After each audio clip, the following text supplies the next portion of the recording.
কেমন আছেন দর্শক বন্ধুরা? আমি কুক মাস্টার। আজ কাঁচা মটর আর আলু দিয়ে একটু রেসিপি তৈরি করব। প্রথমে মটরগুলো ভিজিয়ে নিব।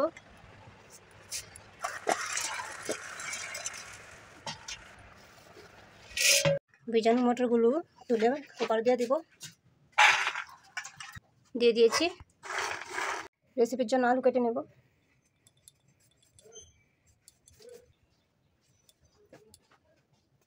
আলু পিসগুলো ধুয়ে নেব। আলু পিসগুলো কুকারে মটর সাথে দিয়ে দিব। সামান্য পরিমাণ জল দিয়ে দিব। প্রেসার কুকারের মধ্যে মুখ দিয়ে ঢেকে দেব। আলু মটর 15 মিনিট সিদ্ধ করে নেব চুলাতে বসে।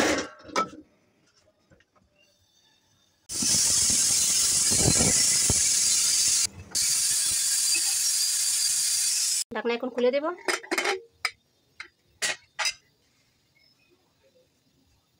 প্রেসার কুকারতে এখন ঢেলে নিব। কড়াইতে তেজপাতা শুকনো মরিচ ভাজিয়ে নিব।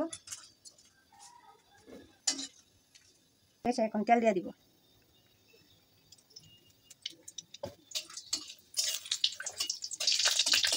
এক এক করে সব মশলাগুলো কড়াইতে দিয়ে দিব।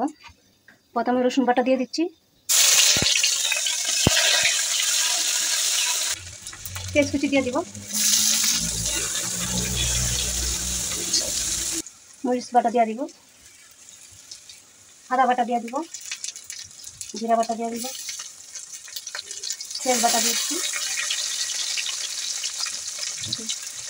কাঁচা লঙ্কা দিয়ে দিব। সব মশলা লাড়িয়ে নেবো কড়াইতে। 1 চামচ হলুদ দিয়ে দিব। পরিমাণ মতো লবণ দিয়ে দিব। একটু মিশিয়ে নিব। মিশানো মশলাগুলোর সাথে সিদ্ধ করা মটর আলু পিসগুলো দিয়ে দিব।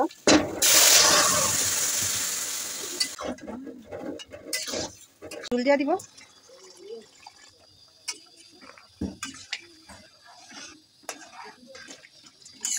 গরম মশলা দিয়ে দিব। লাড়িয়ে মিশিয়ে দিব। রেসিপিটি হয়েছে ওকে নামিয়ে নিব। এইভাবে বন্ধুরা আপনারা বাড়িতে আলু আর মটর দিয়ে রেসিপি তৈরি করতে পারবেন। আমার ভিডিওটি ভালো লাগলে সাবস্ক্রাইব করে আমার পাশে থাকবেন। একটি লাইক দিয়ে আমার ভিডিওটি দেখে নেবেন। শেয়ার করে দেবেন।